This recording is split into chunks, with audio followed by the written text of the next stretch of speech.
नमस्कार, live India हर पल के खास कार्यक्रम चुनावी दंगल में स्वागत है आपका। मैं हूं आपके साथ रेखा मिश्रा। चुनावी दंगल में हम आपको आज अलग अलग जगहों से हमारे तमाम सहयोगियों से चर्चा करेंगे और जानेंगे कि लोकसभा चुनाव को लेकर के उनकी क्या कुछ वो सोचते हैं। चूंकि अगर हम उत्तर प्रदेश की बात करें तो उत्तर प्रदेश को लेकर आज जो है उत्तर प्रदेश से बड़ी खबर सामने आ रही है कि कांग्रेस पार्टी की ओर से आज अमेठी और रायबरेली में जो है वो उम्मीदवारों के नाम का ऐलान किया जा सकता है। हालांकि कल जो है वो नामांकन का आखिरी दिन है, तो ऐसे में अब जो है वो अमेठी की ओर से आज किसी भी हालत में सस्पेंस जो है जो बना हुआ है अमेठी और रायबरेली में वो आज खत्म हो जाएगा। और इसी पर चर्चा के लिए हमारे सहयोगी सत्येंद्र हमारे साथ लखनऊ से जुड़ चुके हैं। सीधे उनका रुख करेंगे। सत्येंद्र, चूंकि अमेठी और रायबरेली में आज शाम तक जो है वो उम्मीदवारों के नाम का ऐलान हो सकता है, क्या कुछ अपडेट है, क्या कुछ जानकारी है सत्येंद्र? हमारे सहयोगी सत्येंद्र से हमारा देखिए, हाँ आवाज आ रही है। देखिए रेखा, रायबरेली और अमेठी को जो सस्पेंस बना हुआ था उसको लेकर के जो है चर्चाएं चल रही हैं कि गांधी परिवार का ही वहां पर सदस्य होगा। ऐसे में राहुल गांधी और प्रियंका गांधी को लेकर के चर्चाएं चल रही हैं। आधिकारिक पुष्टि नहीं है, लेकिन ये हम पूरे विश्वास के साथ कह सकते हैं क्योंकि कल नामांकन का आखिरी दिन है और कल जो है यहाँ पर नामांकन देखा जाएगा।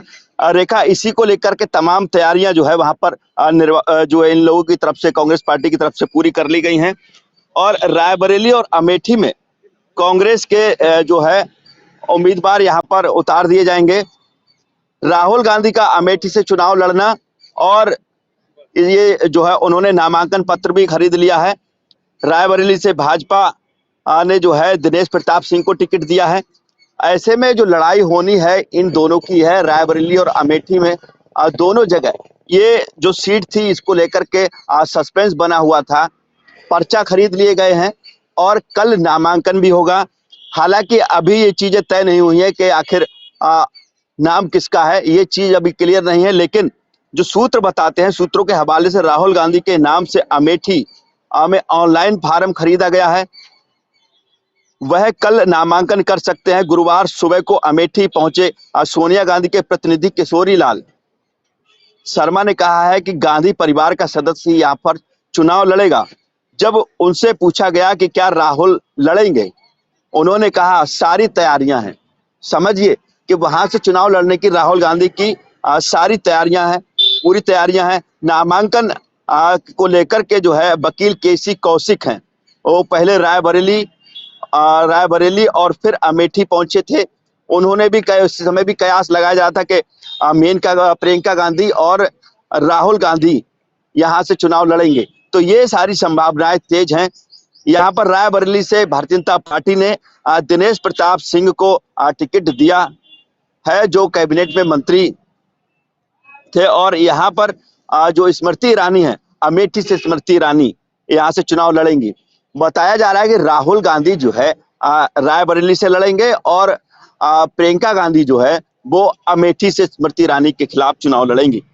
UP Congress social media cell की तरफ से भी तमाम ऐसी चीजें जो है मैसेज देखने को मिले। और राहुल गांधी जो है 3 मई को जो है नामांकन दाखिल करेंगे।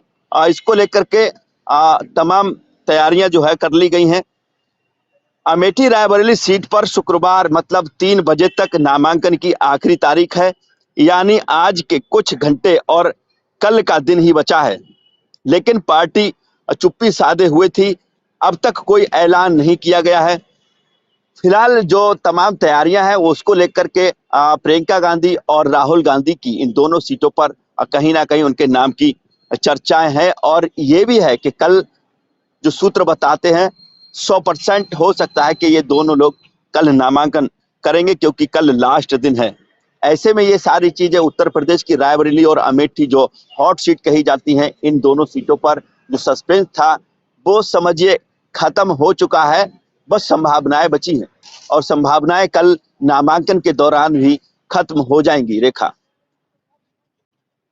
और इस नामांकन का इंतजार जो है वो सभी को है। हालांकि अब तक उम्मीदवारों का नाम का ऐलान नहीं किया गया है।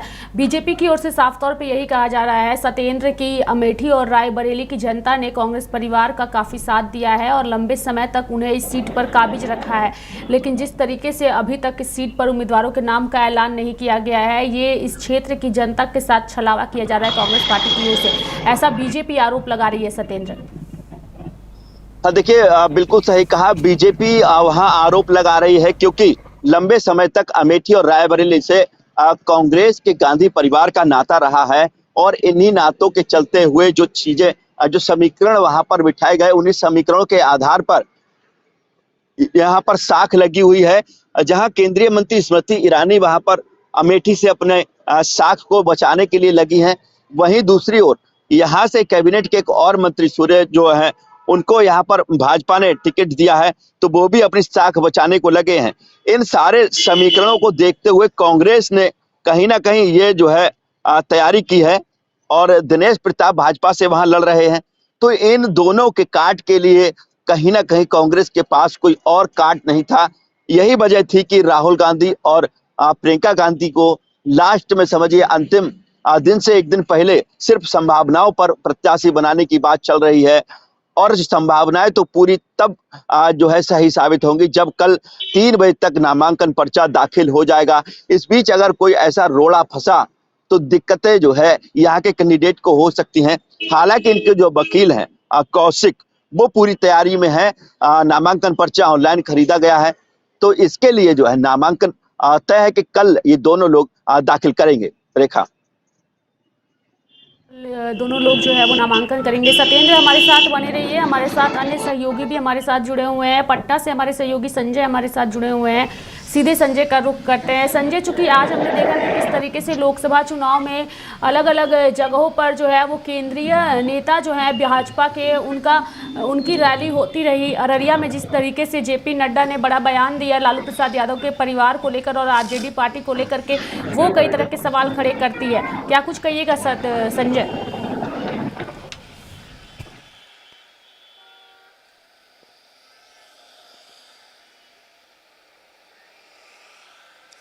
बिल्कुल, देखिए रेखा, तीसरे चरण के मतदान होने हैं और चौथे और पांचवें चरण अभी बाकी है, तो उसके नामांकन प्रक्रिया भी पूरी की जा रही है। बिहार की बात करें तो 2 सीटों पर आज नामांकन हुआ है, जिसमें हाजीपुर से चिराग पासवान ने अपना नामांकन दर्ज किया है। तो वहीं दूसरी ओर बात करें तो सारण सीट जो है राजीव प्रताप रूडी ने तीसरी बार जो है नामांकन दर्ज किया है, क्योंकि तीसरी बार अगर वो जीत कर आते हैं तो वह हैट्रिक लगाएंगे।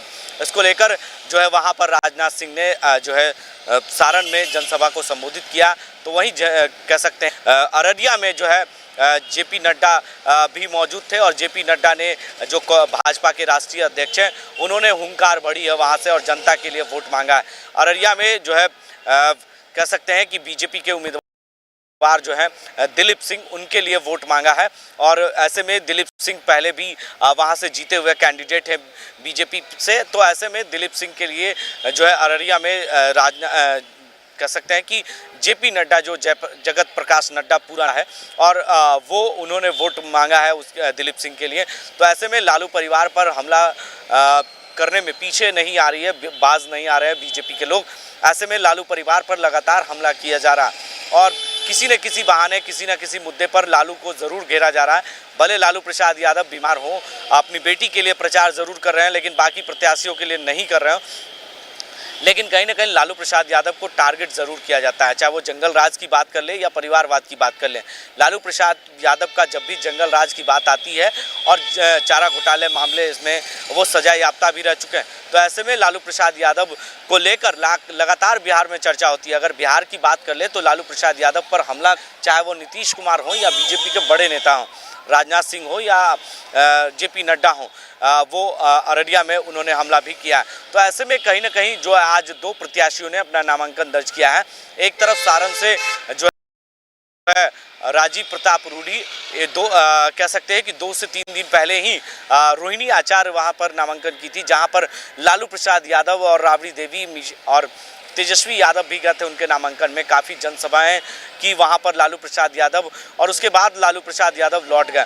तो ऐसे में कहीं ना कहीं प्रचार प्रसार तेज है और लगातार तीसरे चरण के बाद जब चौथे चरण के मतदान होंगे और पांचवें चरण के, तो उसके लिए नामांकन भी तेजी से की जा रही है, क्योंकि आखिरी समय बच गया है और समय भी बहुत कम रह गया है। ऐसे में चुनाव की जो प्रक्रिया है चुनाव आयोग की, उसकी पूरा करते हुए उसके बाद नामांकन किया जाता है।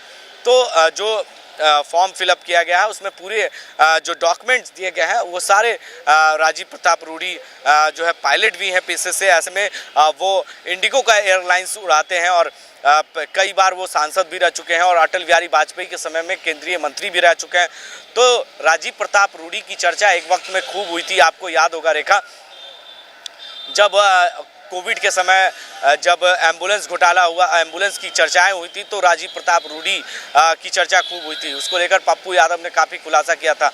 वहीं बात करें अररिया में, तो जब हमने दंगल किया था वहां पर चौपाल किया था, तो उस वक्त जनता जो है वहां पर नाराज है दिलीप सिंह से, और शहनवाज वहां से उम्मीदवार हैं जो आरजेडी के प्रत्याशी हैं, तो उनके लिए लोग जो है काफ़ी उत्साहित हैं और चुनावी मैदान में हैं। शहनवाज आरजेडी से प्रत्याशी हैं, और आपको बता दें कि अररिया में मुस्लिम बहुमल इलाका है, खास तौर पर वहां पर मुस्लिमों की जो संख्या है वो 60% है, बाकी यादव की संख्या है और ब्राह्मण जाति के लोग हैं, लेकिन सबसे ज़्यादा मुसलमानों की संख्या है, जिसके वजह से वहां पर आज तक जो भी उम्मीदवार अगर आरजेडी की तरफ से देख लें, मुसलमानों को ही वहां पर टिकट दिया गया है। तो ये खास तौर पर वहाँ बड़ा फैक्टर है अररिया में। और अररिया जो है जब चुनाव होंगे उसको लेकर काफ़ी वहाँ भी आसान नहीं होगा लड़ाई, क्योंकि वहाँ पर दिलीप सिंह है बीजेपी से और जीते हुए कैंडिडेट हैं, लेकिन वहाँ के भी मुसलमान काफ़ी नाराज़ हैं दिलीप सिंह से। और इस बार का जो चुनाव आप देख ले रेखा, तो खास तौर पर स्थानीय मुद्दा बनकर रह गया। नरेंद्र मोदी की जो लहर 14 और 19 में आपको देखने को मिली होगी, वो लहर इस बार देखने को नहीं मिल रही है। तो कहीं ना कहीं स्थानीय फैक्टर बहुत बड़ा फैक्टर हो चुका है, और लोग चाहते हैं कि हमारे जो सांसद हैं वो हमसे मिले, हमारे घर के हों। इसलिए तेजस्वी यादव ऐसे मुझकर उन्होंने मुद्दा उठाया है कि इस बार कुछ ना कुछ बड़ा खेल बिहार में हो सकता है, और अचानक जो है ये खेल तेजस्वी यादव ने जो लड़ाई है वो छेड़ दी है। जी रेखा की हैं और बोकारो से इकबाल भी जुड़े हुए हैं। पहले काजल के पास चलेंगे, क्योंकि आज रांची में संजय सेठ ने अपना नामांकन दाखिल कर दिया है और 6 तारीख को जो है वो सुबोधकांत सहाय की बेटी यशस्विनी सहाय नामांकन करने वाली हैं। आज जिस तरीके से संजय सेठ ने नामांकन किया, काजल किस तरीके का नजारा रहा और कौन कौन से दिग्गज नेता रहे, चूंकि उत्तराखंड के मुख्यमंत्री पुष्कर सिंह धामी भी मौजूद रहे थे। काजल जी रेखा, आज संजय सेठ ने नामांकन किया और इस नामांकन के दौरान कई दिग्गज चेहरे, भारतीय जनता पार्टी के कई दिग्गज चेहरे नजर आए। वहां पे मोरहाबादी मैदान में प्रक्रिया शुरू हुई थी सुबह में ही, जो 10 बजे से लेकर के ही सारी प्रक्रिया शुरू हो गई थी, तैयारियां शुरू हो गई थी और पूरी राजधानी को सिक्योरिटी बैरिकेटिंग से पूरे तरीके से महफूज कर लिया गया था। और एयरपोर्ट से पुष्कर सिंह धामी के साथ निकले, वहां पे लोग पहुंचे थे उन्हें रिसीव करने के लिए, स्वागत करने के लिए, और जिसके बाद वहां से निकलने के बाद ऐतिहासिक मोरहाबादी मैदान पहुंचे, जहां पे पूरी तैयारियां कर ली गई थी। नामांकन से पहले रेखा उस जनसभा को संबोधित किया गया और जनसभा को संबोधित करने के लिए पूरी तैयारियां कर ली गई थी, जहां वहां पे माफ कीजिएगा, अमर बावरी, संजय सेठ और कई ऐसे कार्यकर्ता वहां पहुंचे थे, और सिर्फ सुदेश महतो सुप्रीमो या आजसू सुप्रीमो सुदेश महतो भी वहां पहुंचे थे। और सिर्फ भारतीय जनता पार्टी और आजसू ही नहीं बल्कि जेडीयू के कार्यकर्ता भी वहां पहुंचे थे, और उन्होंने मंच पे जनता को संबोधित भी किया। सारे जो जनता है वो सिर्फ रांची से ही नहीं बल्कि राजधानी रांची के लोकसभा क्षेत्र के जितने भी विधानसभा क्षेत्र हैं, सभी क्षेत्रों से यहाँ पे जो समर्थक पहुंचे थे, जनता पहुंची थी।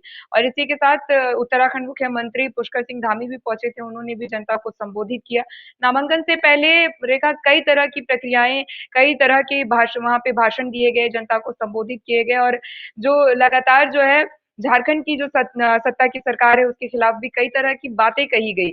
वहीं चुनाव को लेकर के लगातार रैलियां जो है सिर्फ रांची की ही नहीं, रांची में तो नामांकन की प्रक्रिया पूरी हो गई, एनडीए की नामांकन की प्रक्रिया पूरी हो गई। वहीं लगातार जो है नारे सुनने को मिले, अब की बार 400 पार और मोदी सरकार और संजय सेठ को भारी मतों से जीत मिलेगी, तरह की चीजें। एक चीज यहाँ गौर करने वाली है रेखा कि पूरे मोरहाबादी मैदान जो है पूरा कमल के जो केसरी रंग के झंडे से और कमल फूल के झंडे से पूरे तरीके से भर चुका था। कई जगहों से यहाँ पे समर्थक पहुंचे थे। हम बात कर ले सिल्ली की, सोनाहातू की, ऐसे कई जगहों पे। जी तो ये सारी तस्वीरें थी आज की। और आज जो है फूल वर्षा की गई जब संजय सेठ मोराबादी मैदान से नामांकन के लिए रवाना हुए थे समाहरणालय के लिए, तो उस वक्त की तस्वीरें जो थी वो काफी ज्यादा यूं कह लें कि खुशनुमा कह लें, पूरे समर्थक जो वहां मौजूद थे, वहां पे पूरी जो यूं कह लें कि वहां फूल की वर्षा की गई। पुष्कर सिंह धामी थे और भारतीय जनता पार्टी के कई दिग्गज चेहरे थे और साथ ही साथ संजय सेठ जब वहां से नामांकन के लिए रवाना हुए तो उस दौरान वहां पे मोराबादी मैदान की सड़कों पर जो फूल की वर्षा की गई, जयकारे के नारे लगाए गए और लगातार समर्थक जो हैं उनसे भी हमने बातचीत की थी। पूजा वहां माफ कीजिएगा, उनसे भी हमने बातचीत की थी रेखा, और वहां पे भी जो लगातार समर्थकों का ये कहना था कि इस बार भारतीय जनता पार्टी हर तरफ से एनडीए की जीत होगी, राजधानी रांची से भी भारी मतों से संजय सेठ जो है आगे बढ़ेंगे। और वहीं रेखा एक और चीज वहां पे हमने देखने को मिली, जो यशस्विनी सहाय को लेकर के भी कई तरह की चीजें सामने आई। जब उनसे सवाल किया गया, जनता से सवाल किया गया, तो जनता का मानना है कि हमारे लिए युवा ऐसा चाहिए था जो युवा वाकई में जनता को समझता हो, न कि यशस्विनी सहाय। वहां पे कई तरह की बातें हुई जहां संजय सेठ का बोलबाला रहा और संजय सेठ के समर्थकों ने, एनडीए और भाजपा के समर्थकों ने नारेबाजी की और नामांकन में एक अलग ही सा हर्ष देखने को मिला था वहां की समर्थकों में और जनता में। रेखा जो है वो आज नामांकन के दौरान देखने को मिला। काजल, आप हमारे साथ बने रहिए। हमारे साथ बोकारो से हमारे सहयोगी इकबाल भी जुड़े हुए हैं, उनसे जानने की कोशिश करते हैं। इकबाल, सबसे पहले तो आप बताइए, लोकसभा चुनाव को लेकर के आप जिस जगह पे मौजूद हैं बोकारो में, वहाँ पे किस तरीके का नज़ारा नजर आ रहा है? लोगों में कितना उत्साह है लोकसभा चुनाव को लेकर के? चूंकि चौथे चरण में झारखंड में भी चुनाव प्रक्रिया जो है वो होने लगेगी, तो ऐसे में किस तरीके का माहौल है क्षेत्र में? इकबाल जी मैडम, मैं इस वक्त अल्पसंख्यक के ऑफिस में बोकारो जिला का अल्पसंख्यक मोर्चा के ऑफिस में कार्यालय में मैं बैठा हुआ हूँ। और कार्यालय के जिला कार्यालय का जो आपका जो नेता है, जो यहाँ का लोकल नेता जो है, जो बीजेपी का नेता है, मैं उनसे भी बात करना चाहूंगा और उनसे भी मैं कुछ सवाल भी करना चाहता हूँ। और उस सवाल के विषय में मैं जानना ये चाहता हूँ, सबसे पहले इनके ऊपर मैं ये सवाल करता हूँ कि ये 400 के पार नारा लगा रहे हैं। कल कांग्रेस बोला 150 तक पार नहीं कर पाइएगा। जी आप बताएं। देखिए, इस नेशनल न्यूज का हमारे ओर से बहुत बहुत धन्यवाद। और देखिए, इसमें 400 पार हमारे प्रधानमंत्री जी ने बोला है, तो सही में मायने में बोला है 400 पार, इसलिए कि इतना वो विकास किया है। आज के डेट में कोई ऐसा प्रधानमंत्री नहीं है जो देश में जो ऐसा हर तरह के योजना लेके जनता करीब तक पहुंच रहा है योजना, या तो कोई हर राज्य में ऐसा प्रधानमंत्री आज तक नहीं था। आज पहली बार, अब ऐसा प्रधानमंत्री तीसरा बार बनने जा रहा है। और इसमें आज की बार 400 पार का नारा है, वो कहीं से दो मत नहीं है।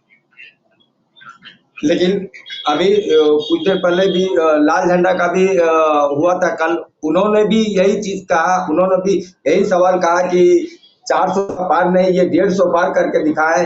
उन्होंने भी इसी चीज का चैलेंज किया था, जिसने अनूप चटर्जी से मैंने बात किया था, उस समय भी यही चीज कहे थे कि 150 पार करके दिखाए तो मैं जानूं।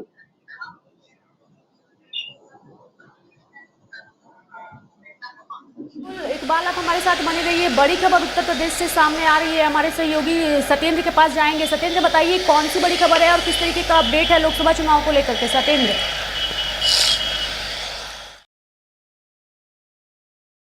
इस कैंडिडेट को उतारे तो उसमें कई सीटों पर यह सस्पेंड था कि भारतीय जनता पार्टी वहां से किस प्रत्याशी को उतारे, क्योंकि उसमें कैसरगंज लोकसभा सीट है वो भी इसी तरीके की थी। यहां पर ब्रजभूषण शरण पर तमाम खिलाड़ियों ने यौन शोषण के आरोप लगाए थे, जिसके बाद ये चर्चा का विषय बनी हुई थी। और ये बड़ी खबर जो ये है कि यहां से उनका टिकट काटकर उनके बेटे करण को दिया गया है। ये टिकट भारतीय जनता पार्टी की तरफ से जो है 2 लोगों का आज नाम जारी हुआ है, जिसमें रायबरेली से एक हुआ है और एक कैसरगंज लोकसभा सीट से हुआ है। ये कैसरगंज लोकसभा सीट की हम बात कर लें, दिनेश प्रताप सिंह को, हाँ, दिनेश प्रताप सिंह को उतारा है, जो कैबिनेट में मंत्री हैं स्वतंत्र प्रभार के। और कैसरगंज जो लोकसभा सीट है, जहां से यौन शोषण के जो आरोपी हैं ब्रजभूषण शरण, जो वर्तमान में सांसद हैं, महिला खिलाड़ियों ने इन पर यौन शोषण का आरोप लगाया था। इसको लेकर के जो पहलवान है साक्षी मलिक, उन्होंने कहा है जब उनके बेटे को टिकट दिया गया है भारतीय जनता पार्टी की तरफ से, तो उनका जो पलटवार है वो कह रही है बेटा तो डमी है, सत्ता जो है ब्रजभूषण के पास रहेगी। भारतीय जनता पार्टी ने यौन शोषण के आरोपी को फिर से समझिए टिकट दे दिया। ऐसी चीजें जो है निकल कर आ रही हैं। इस पर हम विस्तार से अगर बात करें तो महिला पहलवानों ने यौन शोषण के आरोपी ब्रजभूषण शरण सिंह का टिकट भाजपा से काटने को कहा था, लेकिन भाजपा ने फिर से वही टिकट उनके बेटे को दे दिया। हालांकि उनके बेटे करण भूषण को भाजपा ने उसी लोकसभा सीट से टिकट दिया है जहां से वो वर्तमान में सांसद हैं। भाजपा ने गुरुवार शाम इसकी घोषणा कर दी। करण सिंह भूषण यूपी कुश्ती संघ के अध्यक्ष हैं। तो ऐसे में जो चीजें निकल कर, भले ही ब्रिजभूषण को जो है वो टिकट ना दिया हो, लेकिन उनके ऊपर गंभीर आरोप है और ऐसे में सवालों के घेरे में कई लोग आते हैं। तो पार्टी ने क्या सोच करके उन्हीं के परिवार के सदस्य को टिकट दिया जो कि आरोपों से पहले से ग्रसित है, यानी कि अगर पिता नहीं तो बेटे को मैदान में उतार दो, लेकिन उतारना उसी मैदान से है। आखिर क्या वजह रही? खिलाड़ी जो है वो देश का मान बढ़ाते हैं, देश के लिए मेडल जीत करके आते हैं, और जब वो इस तरीके की चीजों को सामने रखते हैं तो फिर इस तरीके का अन्याय क्यों होता है उनके साथ? देखिए, महिला खिलाड़ियों में ये रोष था और उनका कहना था कि उनके साथ यौन शोषण हुआ है। ऐसे में ब्रजभूषण शरण मुख्य आरोपी के तौर पर वहां पर थे और ऐसे में ये काफी चर्चा का विषय रहा और इसी की वजह से जो है तमाम जो चीजें देखी गई और ये चर्चा का विषय रहा कि कहीं ना कहीं ब्रजभूषण शरण का भारतीय जनता पार्टी से टिकट कटेगा। और ऐसा हुआ कि टिकट कटा, लेकिन उनके बेटे को ही करण को टिकट दे दिया गया। इसको लेकर के तमाम जो महिला खिलाड़ियां हैं, उसमें चाहे साक्षी मलिक की बात करें या अन्य पहलवानों की या तमाम लोगों की बात करें, उनका यही आरोप है कि भारतीय जनता पार्टी ने जो है खाली डमी कैंडिडेट के तौर पर उनके बेटे को टिकट दिया है। सत्ता तो ब्रजभूषण शरण के पास ही रहेगी, तो भारतीय जनता पार्टी ने कुछ ऐसा कोई बदलाव नहीं किया है। हालांकि उनका टिकट जरूर काट दिया गया और इनके अगर जिनको टिकट दिया गया है करण भूषण को, तो इनकी बात करें तो ये पहली बार लोकसभा चुनाव लड़ रहे हैं। इनका पहले से कोई वो लगाव नहीं है। करण भूषण सिंह का जो जन्म हुआ था 1990 में हुआ था। करण को एक बेटा और एक बेटी है उनके परिवार में। वह डबल ट्रैप शूटिंग के नेशनल खिलाड़ी रह चुके हैं।